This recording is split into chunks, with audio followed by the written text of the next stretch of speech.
Welcome back to Monitors Unboxed. It's time to update our general gaming monitor buying guide for the 2024 holiday shopping season with fresh recommendations factoring in all the monitors we've tested up to this point and any price adjustments across the last few months. The goal of this video is to provide an overview of our monitor recommendations in the main categories you might be considering, like 1440p or 4K. We've recently updated our more in-depth best of videos that dive into a specific category, so if you want even more thoughts, even more recommendations, those dedicated videos are worth watching. But if you're not settled on a category yet or just want a broad overview of the best monitors on the market, this is the video for you.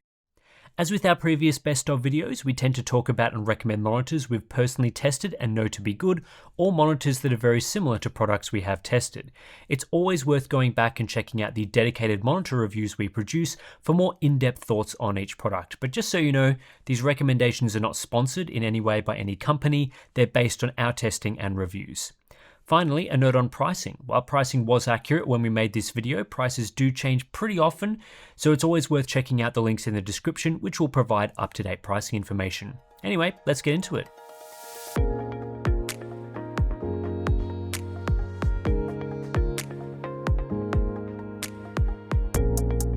For most gamers, 1440p remains the sweet spot for price and performance in 2024.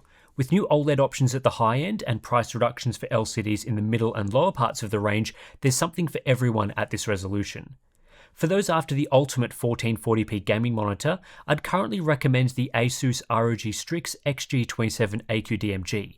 This is their new glossy WOLED monitor, offering a 27-inch panel size, 1440p resolution of course, and 240Hz refresh rate with adaptive sync.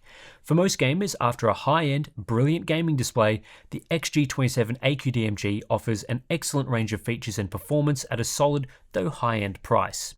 There's a few reasons why I'm recommending this specific model. Firstly, as it's an OLED, it features individual pixel control and elite response times, making it particularly well suited to HDR gaming. Its transition speed at 240Hz results in motion clarity that's roughly equivalent to 360Hz LCDs, and these benefits are seen at lower refresh rates as well, making it highly versatile for all sorts of gaming, whether we're talking single player or multiplayer. The HDR performance on offer here is very good, leading to excellent image quality, particularly for single-player experiences. We get deep zero-level blacks and tight control over highlights, which produces clean HDR imagery free of zone artifacts. This particular WOLED has decent brightness too for both high and low APL content, in addition to a glossy coating that preserves good black levels and is free from coating grain. The XG27 AQ-DMG is relatively affordable as far as OLEDs are concerned, slotting in at $650 to $700 US. Yes, that's still an expensive price tag overall, but this Asus model is better than its competitors, which start around $600 US, particularly for brightness. Some alternate choices to consider are as follows. Get the Asus ROG Swift PG27 AQ-DP if you want a 1440p 480Hz OLED with the best motion clarity on the market and are willing to pay $1,000 for the privilege. It's expensive, but it's truly stunning for multiplayer gaming. Get a 360Hz QD OLED like the MSI MPG271QRX, Dell Alienware AW2725DF, or Gigabyte Aorus FO27Q3 if you want a slightly higher refresh rate than the XG27 AQ-DMG, but don't want to go all the way to 480Hz.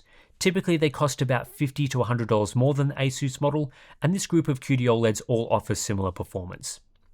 With that said, I would generally only recommend OLEDs for content consumption, such as gaming or watching videos. There is a risk of permanent burn-in with OLEDs exacerbated by static content, like you would see when using productivity apps and web browsers. For mixed use cases or situations where you primarily use your display for work, it's difficult to recommend an OLED right now. For budget 1440p gamers, there are two paths I would consider at the moment. The first path is HDR gaming, and for that I'd recommend the AOC Q27G3XMN. It's a 27-inch 1440p 180Hz VA LCD with 336 zone local dimming, and at just $280 US, it's one of the cheapest and best entry points to HDR gaming on the market right now. It absolutely destroys most monitors advertised to support HDR, which mostly only have pathetic, useless edge-lit dimming. While below an OLED in terms of HDR performance, the Q27G3XMN offers reasonable full-array dimming capable of producing deeper blacks and a higher than standard contrast ratio. Peak brightness is in the 1300 nit range too. However, for gamers after the best motion clarity, this V8 LCD isn't the best in that area, so it's a trade-off between contrast capabilities and speed. I also had some concerns over backlight zone flickering, but generally if you have just $300 to spend and want a true HDR gaming monitor, this AOC display is the way to go. The second path to consider is if you just want a budget, bang for buck 1440p monitor and don't care too much about HDR. The golden price zone for these displays right now is between $180 and $230 US. I just wouldn't pay much more than that for a 1440p mid-refresh non-HDR monitor right now. My go-to option that I think generally offers the best value is the Dell G2724D, which can be purchased for a little under $200 most of the time. It's a 27-inch 1440p 165Hz IPS that typically performs as well as more premium offerings. Buy this if you want a balanced experience between all areas, well-optimized response times on average, and good viewing angles. It won't blow you away with its capabilities, but it's an excellent entry point to 1440p at an astonishing price. Other products to consider, depending on the price, include the MSI G274QPF-QD, Gigabyte M27Q series, LG 27GP850, and even the ASRock PG27QFT2A if you want to get a cheap, somewhat compromised yet still functional display. All of these products I think are good in various ways and have received positive reviews or recommendations. What the best option will be really depends on pricing in your region and the specific features you prefer.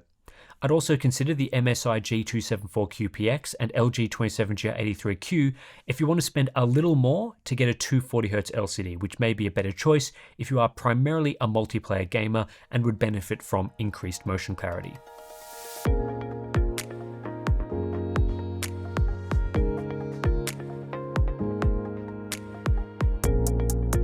The ultimate 4K gaming monitor right now is one of the many 4K OLEDs that hit the market in the first half of 2024.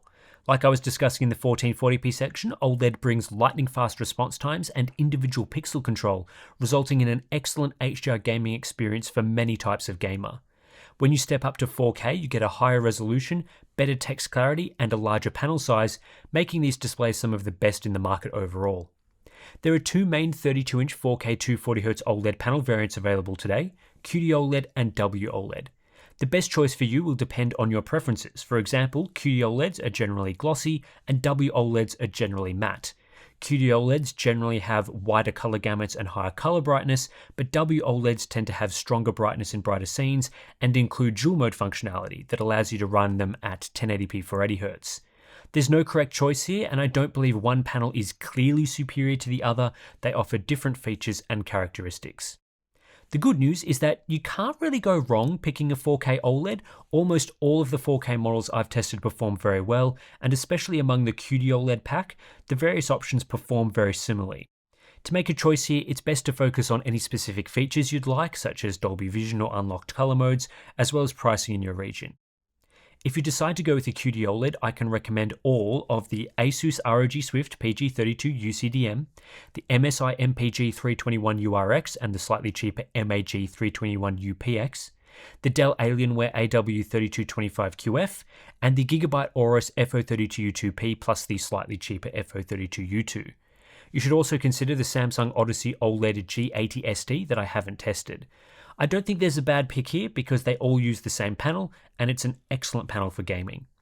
Personally, I would lean more towards the cheaper options like the MSI 321 UPX, Gigabyte FO32U2 and the Alienware AW3225QF, depending on how pricing shakes out in your region and whether you want stuff like a curve exclusive to the Dell variant. There's also the 4K WOLED options to consider, which are typically more expensive than the QD OLED models, but do offer dual mode 1080p 480Hz functionality. If you think you'd use dual mode, for example in a fast-paced competitive game, then grab a WOLED like the Asus ROG Swift PG32 UCDP. It's also a great monitor, a little different to the QD OLEDs, but it's certainly giving you that high-end 4K OLED experience that should blow you away with its motion clarity and HDR presentation. These 4K OLEDs start at around $900 US and can reach upwards of $1,400, so they are not going to be for everyone. But luckily, there is still a bunch of great budget-oriented 4K LCDs to choose from if you want to enter the 4K ecosystem for more like $400 to $500 US. These lower cost models are great choices because they're versatile, featuring a nice balance between gaming and productivity performance, and being an LCD, they won't burn in over time when displaying static apps and content. You won't get true HDR for $400, but there's still plenty of reasons to choose something in this category. The two main options that I think are worth considering are the Gigabyte M27U and the LG 27GR93U. Typically, the M27U is a little cheaper, coming in at $400 US flat, whereas the LG model on its best days are $20 to $30 more expensive. Both are balanced monitors offering motion performance in line with today's IPS LCDs, the M27U at 160Hz and the 27GR93U at 144Hz, both 27 inches in size. There's a wide gamut experience on offer, decent factory calibration, and of course the excellent resolution of a 4K panel that's well suited to productivity work as well as gaming. There are no areas to performance that especially stand out, but no deal breaker flaws either. The LG model is a little better tuned from the factory and supports hardware calibration, so in my opinion, it's the slightly better model overall. LG also offer a larger variant, the 32GR93U, which I'd recommend if you're interested in a 32-inch panel size rather than 27 inches. On its best days, it will set you back $520 US, which is a fair price. Unlike the smaller variant, it's an excellent, versatile display with a nice large size that's well suited to productivity work.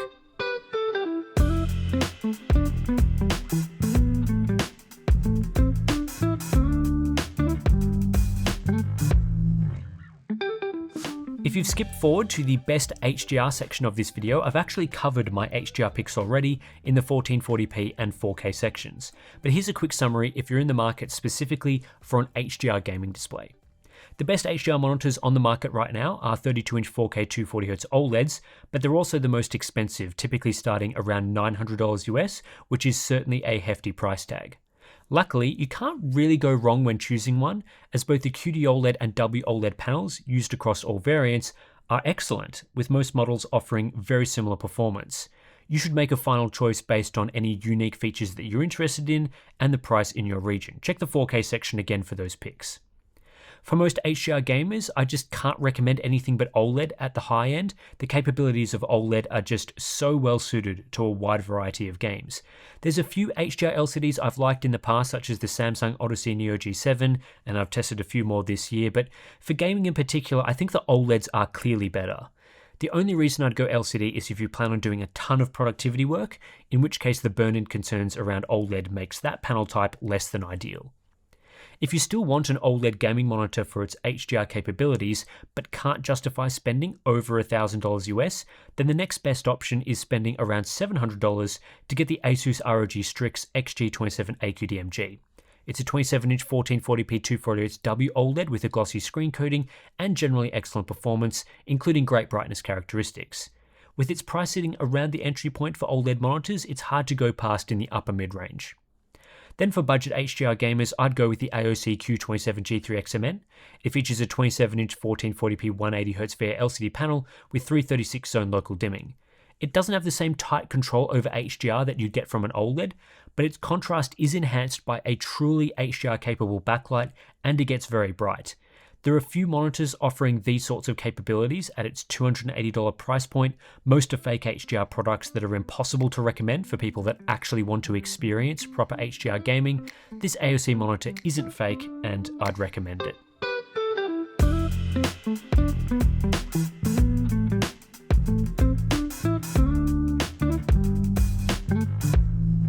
A lot of what we talk about in these monitor recommendation videos is geared towards versatile gaming monitors, or categories that mostly benefit single-player gamers like HDR. But if you're a multiplayer gamer, all you do is enjoy competitive shooters and the like, what you're after is going to be very different from people that want a display to enjoy excellent graphics or to use for part-time productivity use. So in this video, I'm adding a dedicated category for multiplayer monitors. The key features to look out for when buying a monitor for multiplayer gaming are refresh rate, response times, motion clarity, and input lag. Higher refresh rates are clearly better for competitive games as they lead to smoother gameplay, better clarity, and lower latency. Fast response times reduce ghosting and blur, and features like backlight strobing can take clarity to the next level. If you're not interested in using backlight strobing due to its complexity and downsides, the best monitors for motion clarity right now are 480Hz OLEDs. You can get this either through a 1440p 480Hz WOLED like the Asus ROG Swift PG27 AQDP, or a 4K 240Hz WOLED with 1080p 480Hz dual mode, and here we recommend the Asus ROG Swift PG32 UCDP. Both are truly excellent products with elite motion clarity equivalent to a theoretical 700Hz LCD. This level of clarity is accessible with full adaptive sync variable refresh rate and HDR compatibility, if you want to use those features, and input latency is really low, which makes them fast and responsive to use. Outside of the best OLEDs, multiplayer gamers will also benefit from most other OLEDs on the market that feature a refresh rate of 240Hz or higher. A 240Hz OLED is simply faster and clearer than a 240Hz LCD, and 360Hz is a step up again. How much refresh rate you need will depend on the games you are playing and how many FPS your PC can output. There's no difference in clarity between a 240Hz OLED and 360Hz OLED when both are run at 200Hz for 200 FPS, but at any given refresh rate, an OLED will produce the best clarity. You can't really go wrong with any of the 1440p OLED options I mentioned earlier, including the Asus XG27AQ DMG or cheaper models like the AOC AG276QZD. For more budget-conscious multiplayer gamers that want something bang for buck, I'd consider a 1440p 240Hz LCD. You really don't need HDR for multiplayer, as many titles don't even support it, in which case the lack of HDR in these LCDs is perfectly fine. Motion clarity won't be as good as an OLED, but at 240Hz you'll generally still be treated to low input lag and a nice fast experience. Like we mentioned in the 1440p section, I'd recommend the MSI G274QPX or the LG 27GR83Q in this category, which can be found for a little over $300 US. If you want the absolute best motion clarity and are willing to enable backlight strobing, this is where we start getting into niche, high-refresh 1080p TN monitors. Backlight strobing improves motion clarity through pulsing the image, inserting black frames, and a bit of trickery. The best implementations like ULMB2 and Diac Plus work really well, especially in conjunction with high 360 and 540Hz refresh rates. But there are also downsides, like how it requires a very specific setup for the best experience with locked frame rates and variable refresh rate disabled. It's a pro-level sort of feature. My picks here are the Asus ROG Swift Pro PG248QP, priced at a whopping $730, as well as the comparatively more affordable BenQ XL 2566K at $550. Both are 24-inch 1080p TN LCD monitors. The Asus option goes up to 540Hz and the BenQ up to 360Hz, both offering elite tier backlight strobing support. The main benefit to going the Asus PG248QP is the higher refresh rate for better motion clarity and input lag, as well as its elite ULMB2 backlight strobing technology. It's the clearest, fastest LCD I've tested so far, though its stupidly high price tag is very off-putting. The BenQ XL 2566K isn't quite as fast, but it's cheaper and its Diac Plus backlight strobing tech also performs very well. As both the Asus and BenQ options use TN panels though, they are designed exclusively for high-performance gaming and not visual quality. They have atrocious viewing angles and are nothing special when it comes to other aspects of image quality like contrast ratio or color gamut. But for competitive shooters where you need to see your enemies with extreme clarity, they're awesome for that.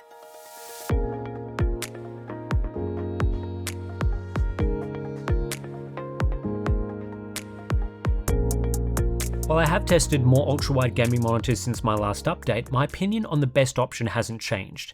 Get the Dell Alienware AW3423DWF. At just $700 to $800 US these days, the AW3423DWF is rarely beaten for value, and thanks to the latest suite of firmware updates, it also offers excellent performance. This Alienware model is a 34-inch 3440x1440 165Hz QD OLED, bringing benefits like elite response times and per pixel control. This panel can hit up to 1000 nits of brightness for small elements and just looks great displaying HDR content, making it highly suited to single-player gaming, especially with the immersive ultra-wide format. It's not the fastest OLED going around these days, now that we have up to 480Hz options, but the speed of OLED does allow it to punch above its weight relative to an LCD operating at the same refresh rate.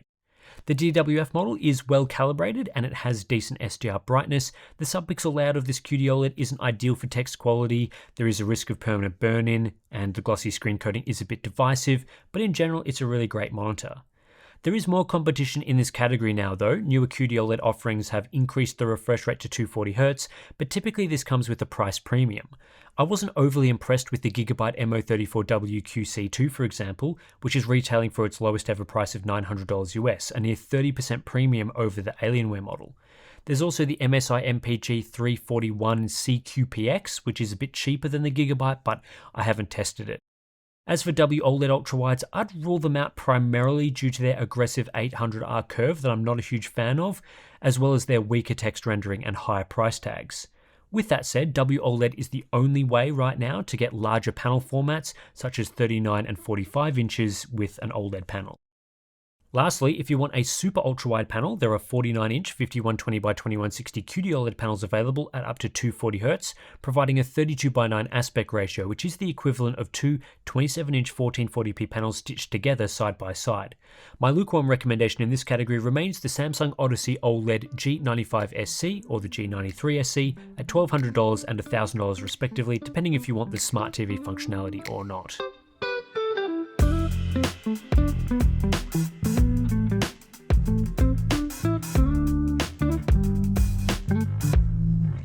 The story in the 1080p product class hasn't changed much over the last few years. The reason you'd consider a 1080p monitor in 2024 is you're either after one of the cheapest displays you can get, or you want a super high refresh rate option for serious competitive gaming. For anything between these two categories, I think there are better options, particularly 1440p monitors, which offer great bang for buck. In the budget category, I'd recommend the AOC 24G4, also known as the 24G4X in some regions. This is a newer, better version of the 1080p AOC monitors I've been recommending previously, such as the 24G2SP and 24G2. It also outperforms similar budget monitors like the Gigabyte G24F2, and at around $125 US, I can't see any better or more reliable choices. The 24G4 is a 24-inch 1080p 180Hz IPS LCD monitor that, relative to its predecessor, features improved response time tuning and a higher refresh rate. It's not an outstandingly fast display, but it offers a good contrast ratio, wide color gamut, great factory calibration, and low input lag. This ends up creating a nice overall package that delivers a strong balance of motion performance and color quality. It's common in this price range for one of those aspects to be neglected, but that isn't the case with the 24G4, which is why it's a solid entry-level monitor choice. If you're after a premium monitor for esports gaming, as I talked about in the multiplayer section of this video, I'd recommend either the Asus PG248QP or the BenQ XL2566K. Both are 24-inch 1080p TN LCD monitors that offer elite-tier backlight strobing support for excellent motion clarity in competitive titles. Viewing angles and color performance are pretty bad on these monitors, but they do a fantastic job at improving clarity to make shooting enemies easier. So if you do a lot of competitive gaming, then something with backlight strobing like this will be worth the price. And that does it for today's monitor recommendation video. Lots and lots of options to choose from, covering most of the categories I hope you are considering at the moment.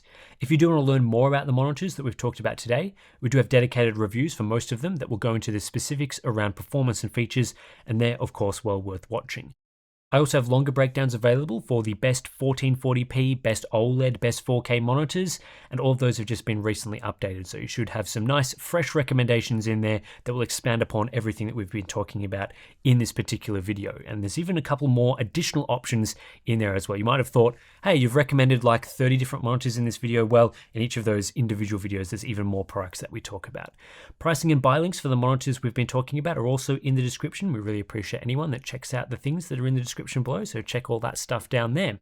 Anyway, that's it for this recommendation video. If you do want to support the channel and the independent testing that we do, all the work that goes into these recommendation videos, then please consider supporting us via Patreon. It's a great place to just support independent creators like us because there's a lot of work that goes into a recommendation video. We have to test so many different monitors. We've been doing this over many years to build up all these quality test results that we can use for these videos. So everyone that supported us over the years, we really appreciate it, and Patreon is the best way to do that. You will get access to some pretty cool benefits if you sign up there. We've got our Discord community, which is a great place to chat about monitors, get additional recommendations if you're tossing up between certain things, and I'm in there occasionally to chat with you guys about monitors. We've got ICC profiles, calibrated settings, those sorts of things available for Patreon members as well. So if you're picking up a monitor that we've tested, that will be available for you in there. Behind the scenes content, monthly live streams. You can also grab this OLED shirt if you want to tell everyone that you own an OLED monitor because, well, that's the thing that you do when you've got an OLED. You tell everyone how good OLED is. So if you want to join the club, join Team OLED like we've got here with this stealthy OLED design, then that's also available if you want to pick that up. It's a bit of a funny sort of design, and it supports the channel. So if you'd rather support us via buying merch rather than via signing up to our Patreon, then that's also an option. Anyway, that's it for this one. Plenty of recommendations in this video. Thanks for watching, and I'll catch you in the next one.